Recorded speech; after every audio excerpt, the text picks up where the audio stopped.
Assalamualaikum warahmatullahi wabarakatuh. Sebelumnya kami dari kelompok 4 mata kuliah teori grup dengan submateri monomorfisme, epimorfisme, dan isomorfisme. Di video kali ini kami akan membahas mengenai latihan soal dengan submateri tersebut dengan anggota kelompok saya sendiri, Saiful Ardiansyah dengan NPM terakhir 602 dan teman-teman saya. Saya Sulistiayu Agustin dengan NPM terakhir 6038. Saya Pramesti Desapsari dengan NPM terakhir 6062. Dan saya Jauzalina Tunafisa dengan NPM terakhir 6128. Oke, langsung saja ke pembahasan. Oke teman-teman, selanjutnya kita masuk ke submateri monomorfisme grup. Nah, monomorfisme grup didefinisikan misalkan nih F adalah pemetaan dari G ke H. Nah, ini adalah homomorfisme grup. Syarat yang pertama yang harus dipenuhi yang sebelum mengecek apakah sebuah grup itu monomorfisme, kita harus menentukan terlebih dahulu atau membuktikan terlebih dahulu bahwa grup ini adalah homomorfisme grup. Nah, maka F itu dinamakan monomorfisme. Nah, monomorfisme di sini berarti jika F injektif 1-1, berarti F ini memetakan G ke H itu 1-1 seperti itu. Nah, sebelum teman-teman masuk ke contoh soal, kita harus memahami dulu makna dari injektif. Nah, injektif di sini berarti sebuah pemetaan dari G. G itu berarti domainnya. Nah, domainnya berarti memetakan domain ke kodomain. Nah, itu harus mempunyai pasangan 1 maksimal dan nggak boleh ada yang mempunyai pasangan double atau setiap domain dari G itu mempunyai pasangan sama di kodomainnya seperti itu. Namun boleh kodomainnya itu nggak mempunyai pasangan seperti itu teman-teman. Langsung saja ke contoh soalnya.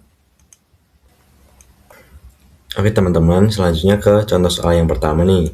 Nih di sini diberikan sebuah grup dengan Z dengan operasi penjumlahan dan grup R kecuali 0 dengan operasi perkalian. Nah, terdapat suatu aturan perkawanan theta. Dengan aturan theta itu memetakan grup Z dengan operasi penjumlahan ke grup R dengan operasi perkalian, di mana theta X sama dengan A pangkat X. Untuk setiap X elemen bilangan real, untuk setiap X itu elemen Z, dan untuk setiap A elemen R. Nah, seperti itu. Nah, buktikan bahwa homomorfisme theta berarti kita langkah yang pertama kita harus membuktikan bahwa theta ini sebuah pemetaan yang homomorfis. Apakah merupakan monomorfisme? Nah, ingat, monomorfisme di sini berarti apa teman-teman? Berarti injektif. Nah, berarti harus meletakkan satu dari domainnya berarti grup Z dengan operasi penjumlahan dan ke kodomainnya berarti R kecuali 0 dengan operasi perkalian. Nah, seperti itu. Langsung saja ke langkah penyelesaiannya. Nah, untuk membuktikan bahwa theta merupakan monomorfisme, maka berdasarkan definisi yang tadi, kita harus membuktikan terlebih dahulu homomorfisme dan theta haruslah bersifat injektif, teman-teman. Nah, theta berarti memetakan Z dengan operasi penjumlahan ke grup R dengan operasi dengan kecuali 0 dengan operasi perkalian bersifat injektif jika setiap elemen dari X, Y itu elemen dari Z elemen dari grup Z dengan operasi penjumlahan, di mana theta X dan theta Y itu elemen dari theta X itu sama dengan elemen theta Y. Nah, langsung saja ke pembuktiannya, teman-teman. Nah, pembuktian sifat injektif. Kita ambil sembarang X, Y elemen Z dengan theta X sama dengan theta Y. Nah, theta X sama dengan, tadi kan di soal theta X sama dengan A pangkat X. Nah, berarti X elemen Z. Nah, kemudian theta Y sama dengan A pangkat Y. Nah, menyesuaikan dengan variabelnya, teman-teman. Berarti Y elemen dengan elemen Z, seperti itu.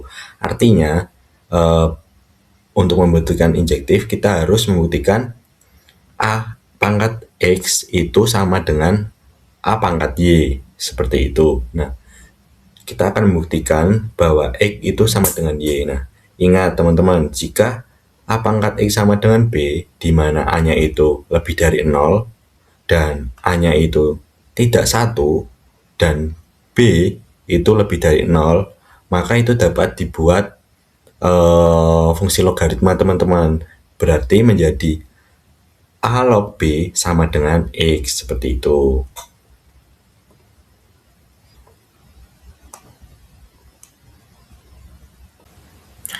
Nah, kita bisa membuktikan dari ruas kiri dan ruas kanan. Pertama-tama kita membuktikan dulu dari ruas kiri, teman-teman. Nah, berarti AX sama dengan AY. Nah, dari definisi tadi kan A pangkat X sama dengan B, seperti itu. Nah, bisa dibuat A log B sama dengan X. Nah, kita bisa membuat seperti itu juga dengan cara serupa.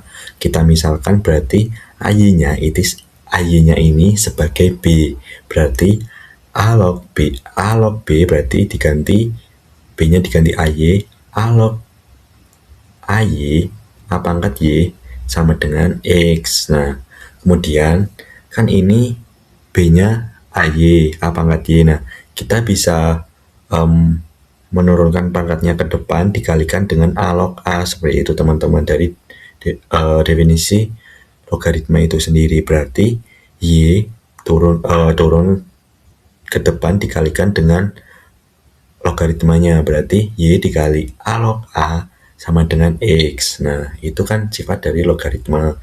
Kemudian A log A itu kan 1 ya, berarti Y dikali 1 sama dengan X, Y sama dengan X, seperti itu. Dengan cara yang serupa, kita juga bisa membuktikan dari ruas kanan.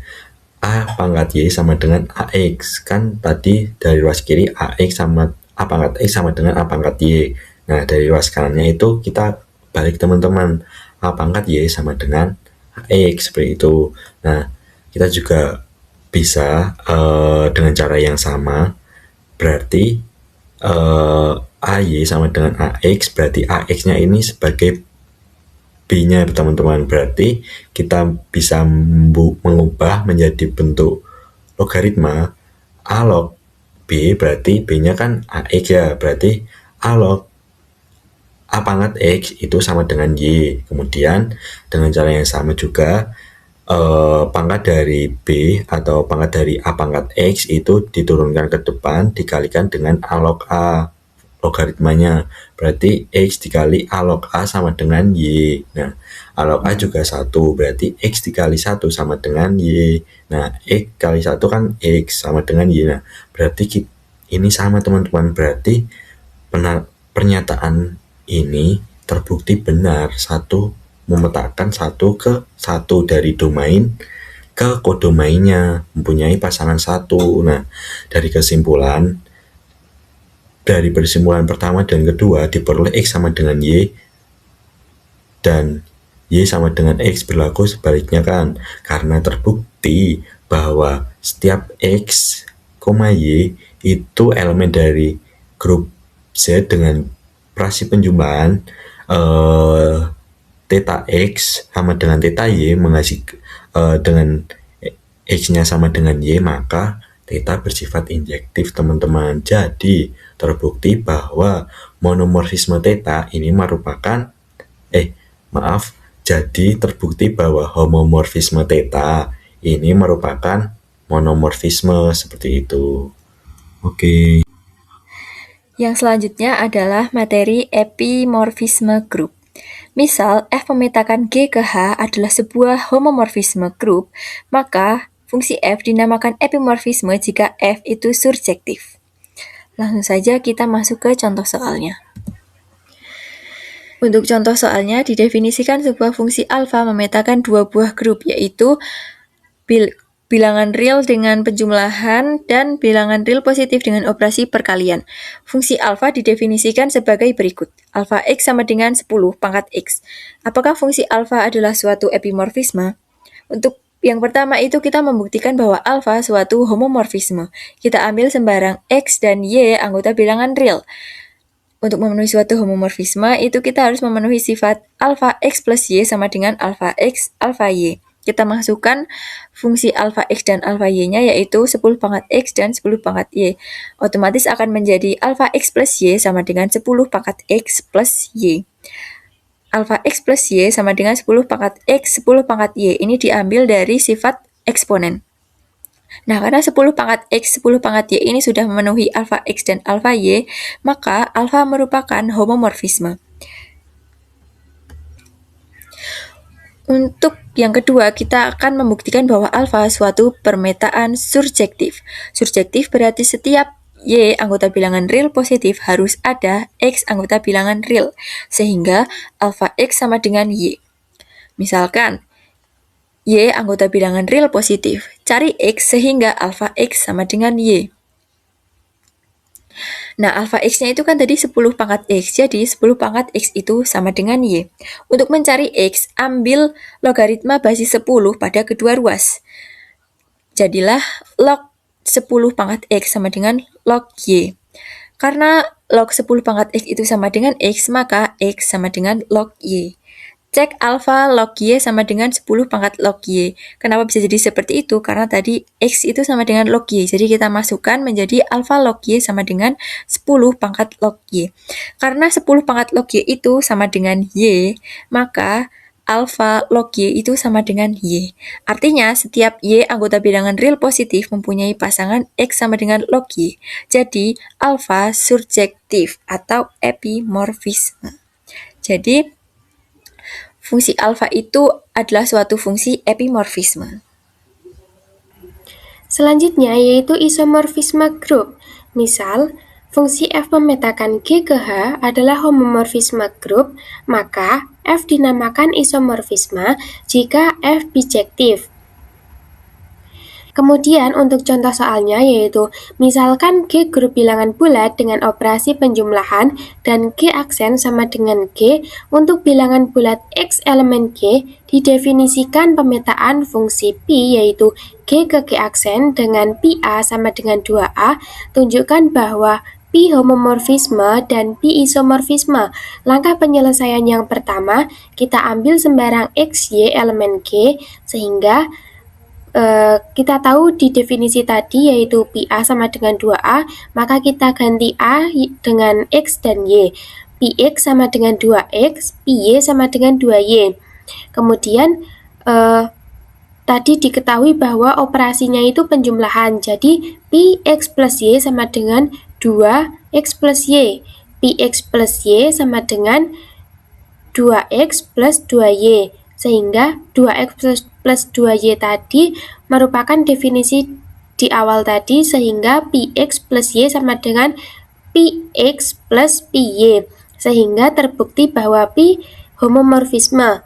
Kemudian yang kedua, akan dibuktikan bahwa Pi isomorfisme. Untuk menunjukkan bahwa Pi itu isomorfisme, maka kita akan menunjukkan bahwa Pi itu monomorfisme dulu, atau memiliki sifat injektif. Yang pertama kita ambil sembarang XY elemen G.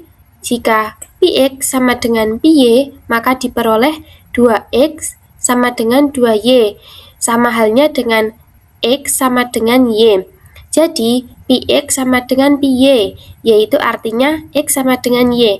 Berarti Pi itu bersifat injektif atau monomorfisme. Kemudian yang kedua, kita perlu menunjukkan bahwa Pi itu epimorfisme. Kita ambil sembarang X aksen, elemen G aksen, karena Px sama dengan 2X, maka agar Px sama dengan X aksen harus berlaku 2X sama dengan X aksen, sehingga X sama dengan setengah X aksen. Namun, X harus merupakan G dan juga Z. Padahal tidak selalu setengah X aksen itu merupakan Z atau bilangan bulat. Nah, kita ambil contoh X aksen sama dengan 1.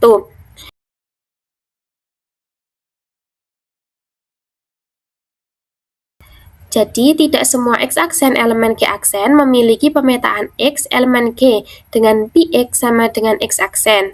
Jadi, Pi bukan epimorfisme, sehingga dapat disimpulkan bahwa Pi bukan isomorfisme.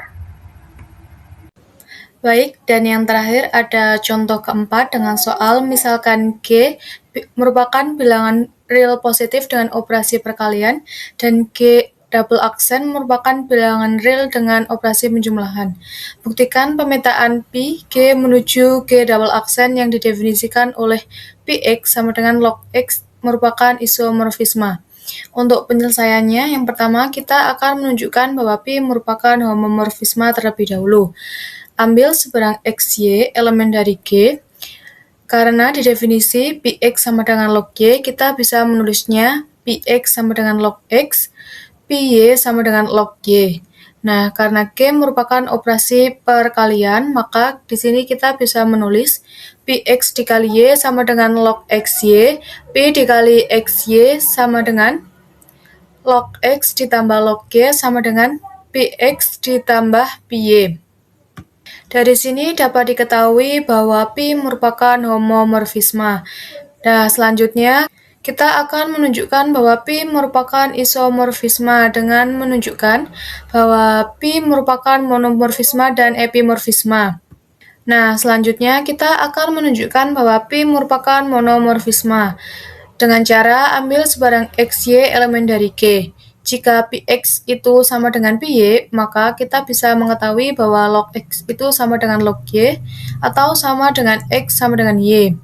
Jadi Px sama dengan Py itu sama dengan X sama dengan Y. Nah, Pi merupakan memiliki sifat injektif, jadi Pi merupakan monomorfisme. Yang selanjutnya kita akan menunjukkan bahwa Pi merupakan epimorfisme dengan cara ambil sebarang X aksen elemen dari G double aksen.